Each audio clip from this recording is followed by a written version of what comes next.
What is going on, guys? So we are going to show you the difference between easy bar curls and straight bar curls. We get asked this very often, so we decided to make a video to show you guys what's up. Alright, so when it comes to the easy bar curl, your hands are less supinated, so it's going to be a lot easier on your elbows and your wrists. So I'm going to show you how they're done.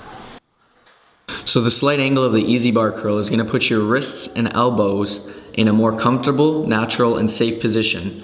This is going to decrease the risk of injuries that many people develop over time from curling with a straight bar. So the biceps aren't activated as much because when you're in a semi-supinated position, which is between supinated and neutral, your brachioradialis is brought into the movement more, which will decrease the activation of the biceps. Alright, so now we're moving over to the straight bar curl. A lot of people ask the difference. They see this bar, they see the other bar, they're not sure what to do, why it's two different bars.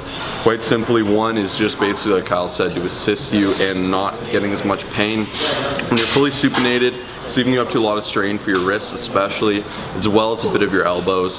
However, with proper form and technique and using appropriate weight, you can avoid that most of the time.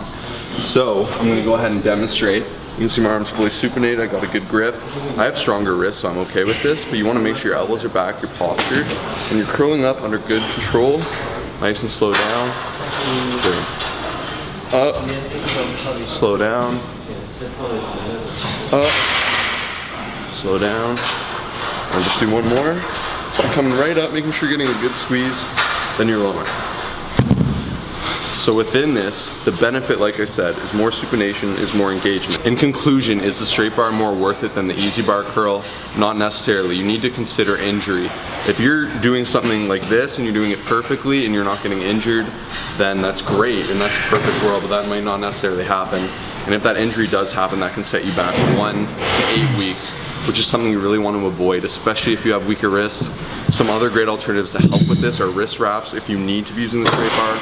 I use it, I actually don't get injured. I guess I'm that lucky 1%, but that's that. Thanks for checking in, Josh and Kyle.